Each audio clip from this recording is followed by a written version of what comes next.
Boa tarde a todos e a todas. Nós estamos aqui neste momento para realizar o nosso podcast, que é a atividade de um produto pedagógico proposto pelo professor Edgar e o seu corpo docente.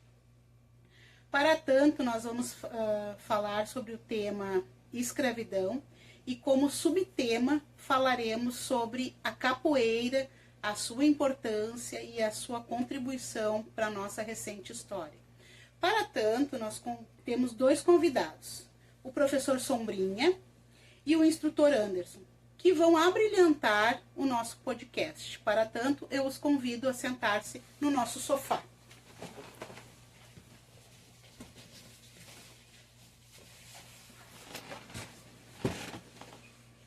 Boa tarde a todos. Eu me chamo Agrinaldo Avelar, o apelido na capoeira Sombrinha. Me chamo Anderson, meu apelido na capoeira se chama Boca.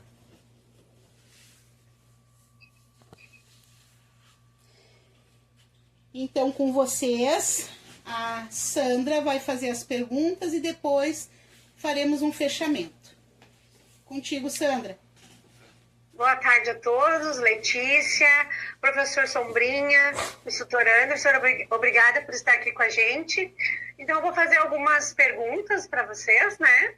E sintam-se bem à vontade para respondê-las, tá? Obrigado. A nossa primeira pergunta é: quais foram os primeiros registros ou locais onde a capoeira começou a ser praticada? Então, os primeiros registros que a capoeira surgiu foi dentro do canavial, né? Que na época, no período da escravidão, esse povo que veio para cá escravizado, eles tentaram arrumar um meio de criar alguma coisa que pudesse ajudar eles a resistir, né? Porque quando eles vieram para cá, na realidade a capoeira, é importante falar também que esse nome capoeira ele veio bem depois, né? Ela foi criada como um código disfarçada em dança, em movimentos, para poder enganar os feitores ali, o senhorzinho e a senhazinha, de que eles estavam falando em código. Porque quando eles chegavam aqui, eles não eram escravos da mesma região. Então, como no continente africano existem vários dialetos, então quando eles desembarcavam aqui no Brasil, especialmente no Rio de Janeiro, foi um dos locais que mais recebeu o povo escravizado. Estima-se que mais de 1 milhão de escravos se atracaram no Cais dos Valongos, no Rio de Janeiro, na Bahia. Então eles iam vendidos para a fazenda, cada um de uma região, para dificultar essa comunicação entre eles. Então, através dos movimentos, eles foram criando códigos para poder criar uma luta, para poder ajudar eles a resistir contra a opressão, né? Então daí surgem os primeiros registros na capoeira, foi dentro da senzala, dentro das matas, nos quilombos, porque o quilombo ele foi criado exatamente para eles poder cultuar aquilo que eles estavam acostumados a fazer enquanto eles eram livres na África, né?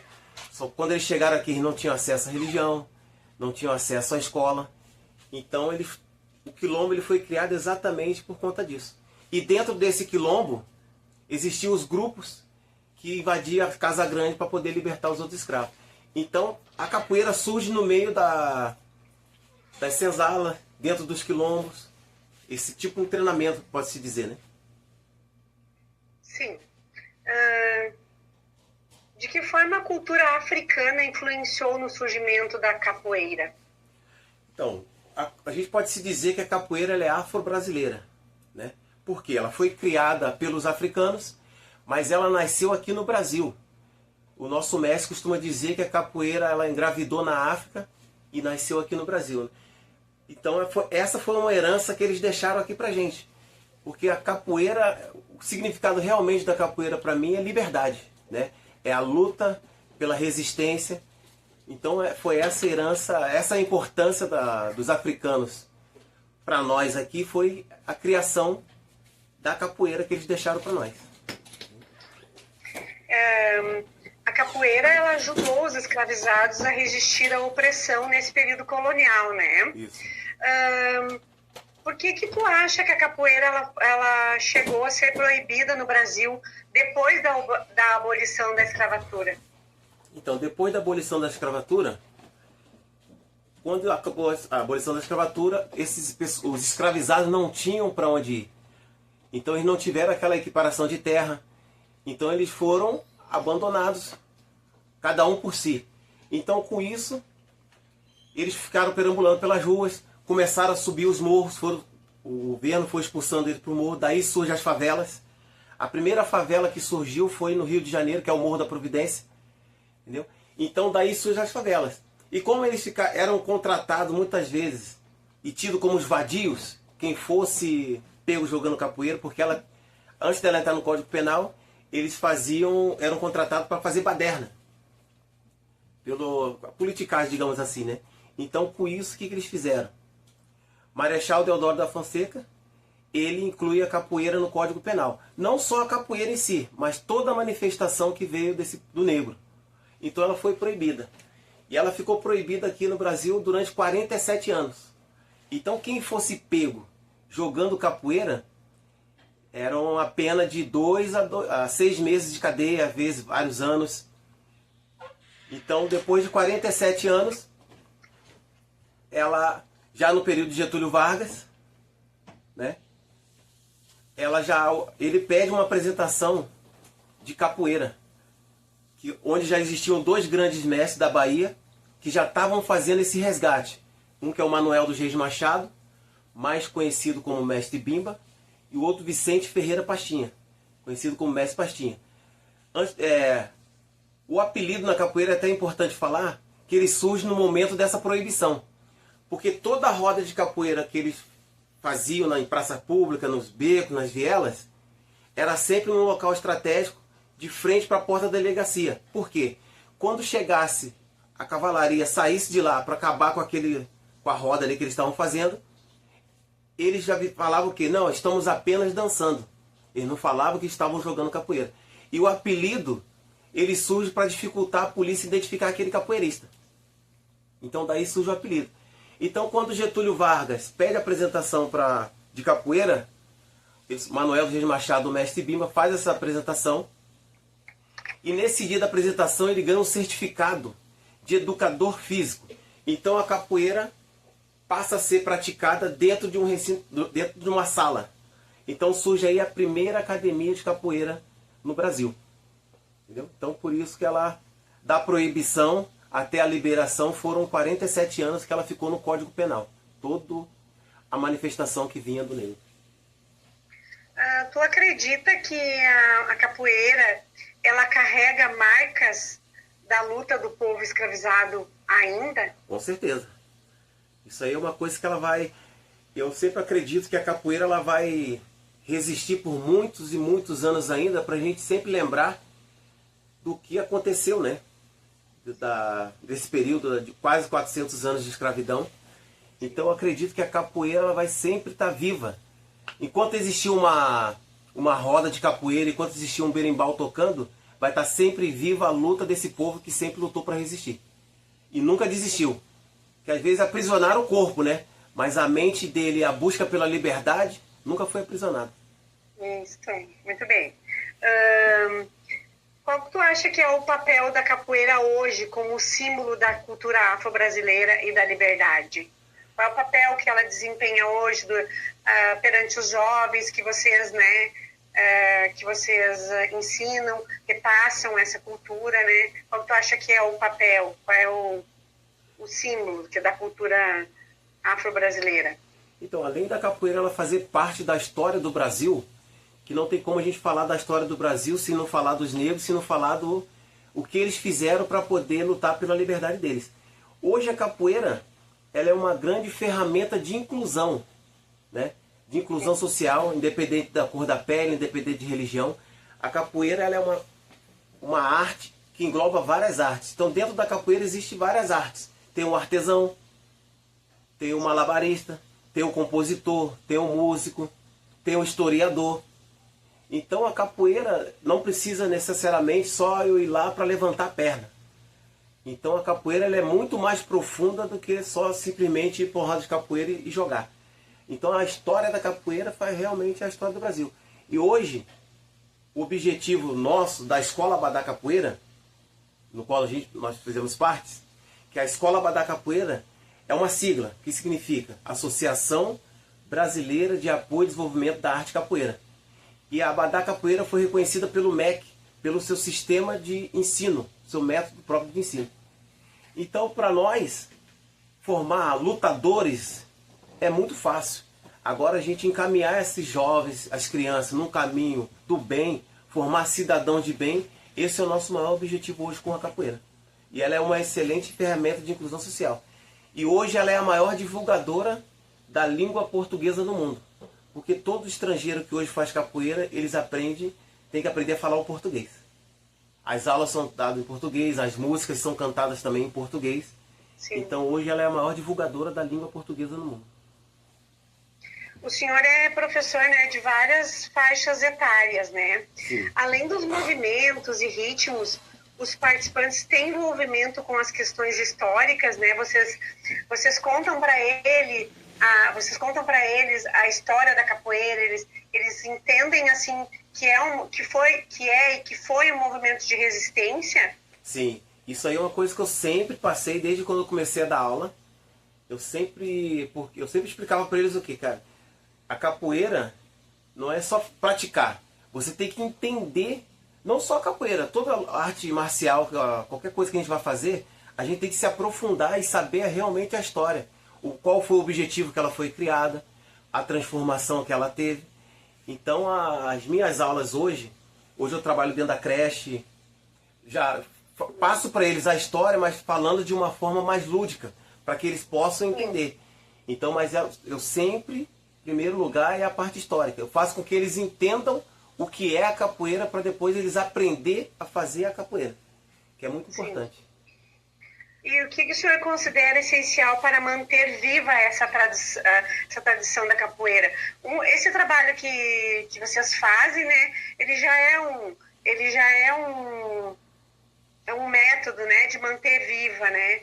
Então, a questão de vocês ensinarem a história né, como os negros chegaram aqui no Brasil, como eles foram tratados, né? Tudo isso é importante, né, para manter acredito, né, que ser essa tradição na capoeira, né? Então, para manter viva igual eu falei, a capoeira antigamente, ela não existia os instrumentos, né? O berimbau é da Bahia. No Rio de Janeiro e Pernambuco não existia os instrumentos. Quem tocava o berimbau nessa época, que é o instrumento que hoje rege a roda de capoeira, então é o que comanda, é o que vai ditar o ritmo que o capoeirista vai jogar. Então, onde tiver um berimbau tocando, vai estar sempre viva a história do Brasil, a memória desse povo que aqui resistiu durante muito tempo. E a importância hoje da gente manter essa tradição, igual eu falei, né? A gente não pode esquecer o que aconteceu aqui. Porque a história do negro, ela foi escrita pela mão do branco. Entendeu? E hoje nós estamos lutando por igualdade, não por justiça. Então, se a gente fosse lutar por justiça, a história talvez, entendeu? Então a nossa história não foi contada por nós, por nossos ancestrais. Foi escrita pela mão do branco. Então muita coisa que hoje eu aprendi com a capoeira, buscando a história, pesquisando, não estava no livro. Entendeu? Então por isso que é importante a gente sempre manter viva, para a gente mostrar a verdadeira história, como ela foi e como ela é. Entendeu? Então eu acredito que o berimbau, a capoeira do berimbau é o que faz ela resistir, porque ali a gente conta a história cantada, a gente canta o que aconteceu, desde quando eles saíram de lá e tudo que eles passaram até chegar aqui, até para mim hoje estar aqui falando com vocês, muitos deram suas vidas, muitos derramaram sangue, para hoje a capoeira se tornar o que ela é. Então ela saiu da opressão e hoje ela é inclusão social, né? Hoje ela é inclusão, aceita a todos. Eu dou aula dentro da PAI também, então a capoeira ela aceita a todos, independente de religião, independente de cor da pele. Porque quem tem religião são os capoeiristas. A capoeira, ela pode se dizer que ela é liberdade. Foi a busca pela liberdade. Uma luta que nasceu da opressão pela luta da liberdade. Muito obrigada pelas palavras, né? Eu passo agora com a minha colega Letícia. Tá bom. Pode ficar.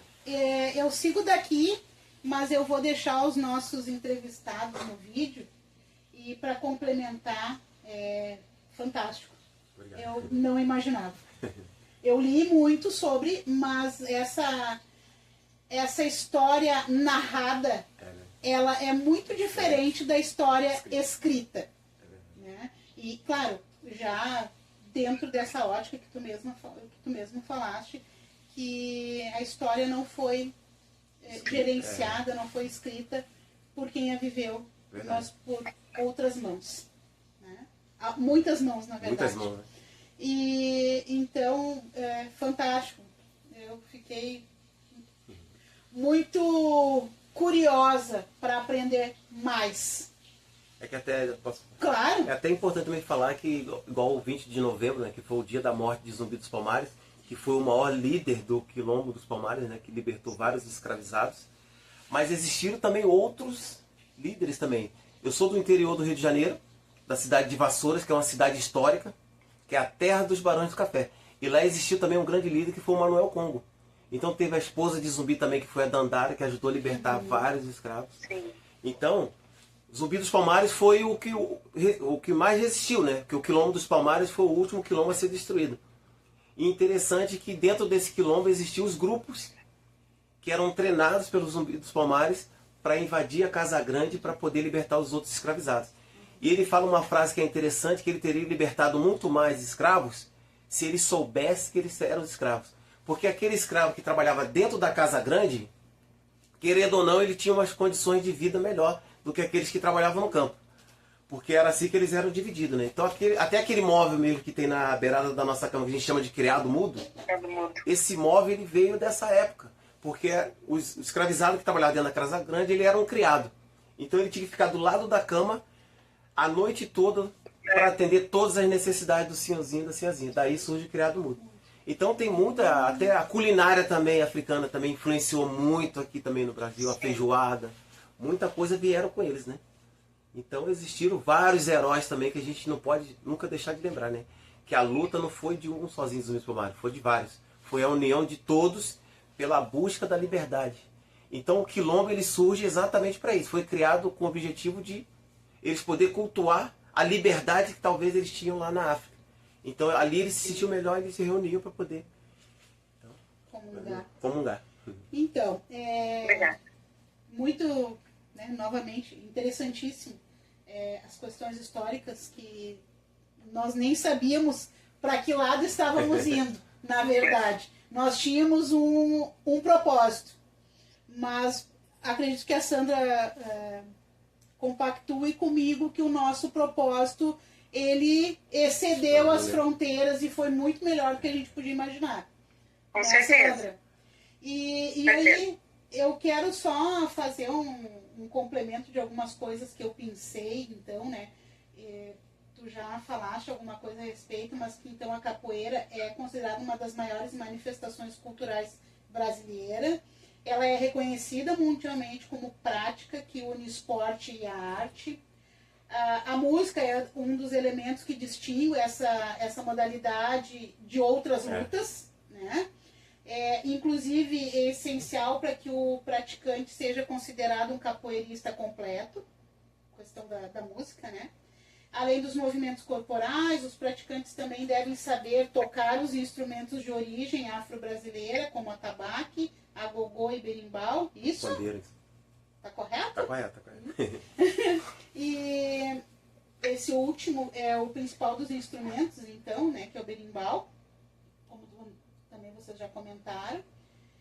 E outra informação interessante que eu também não sabia é que a celebração do Dia Mundial da Capoeira, que é dia 5 de julho, que está previsto no artigo 10 da Convenção Internacional da Capoeira, documento que criou a Federação Internacional dessa arte.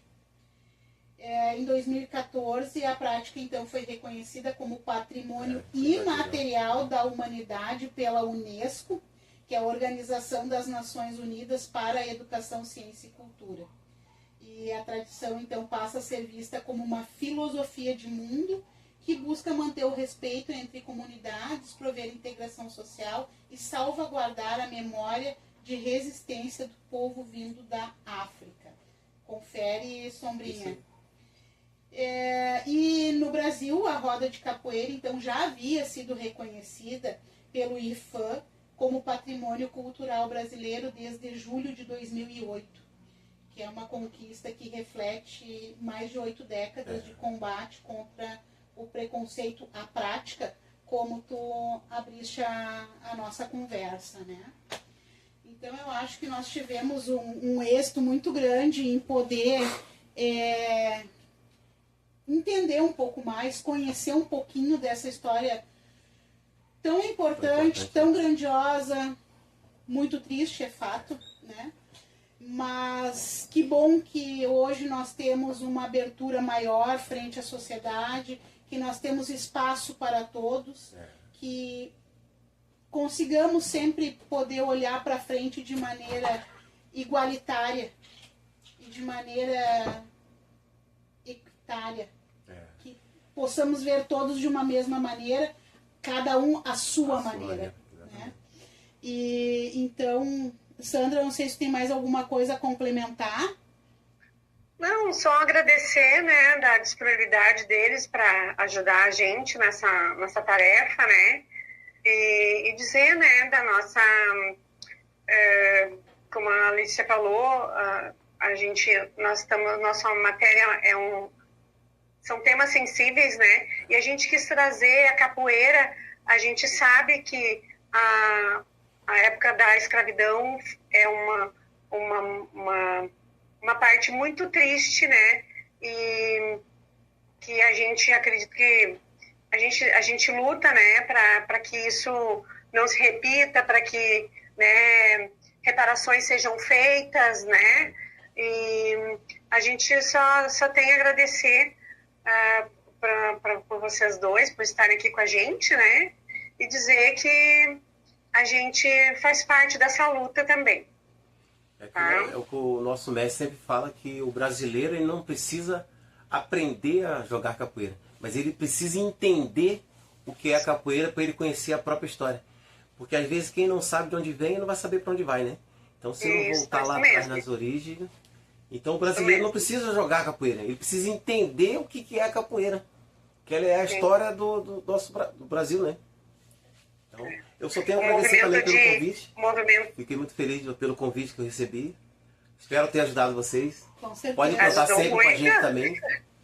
Ajudou muito. Então, da minha parte também agradeço o Anderson, agradeço o Sombrinha. Nós já nos conhecemos de outros trabalhos que fizemos aí pela vida a um médio prazo, né?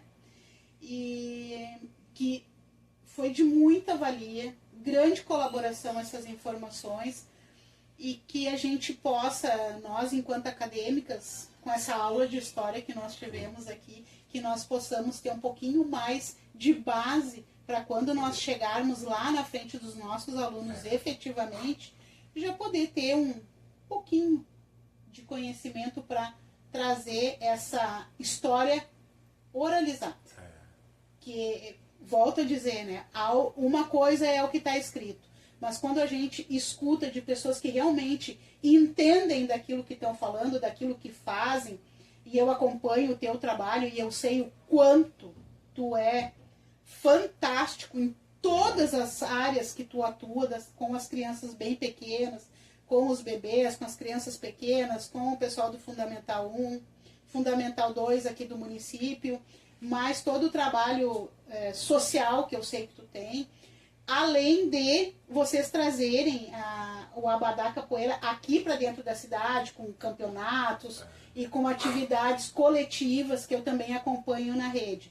Assim também convido aos colegas, convido aos professores que sigam lá nas redes, no Instagram, o Abadá Capoeira, para também entender o belo trabalho que esse grupo faz com a nossa comunidade e os demais pelo Brasil, porque ela é uma instituição brasileira, ela não é uma instituição deste município, ela é a nível nacional.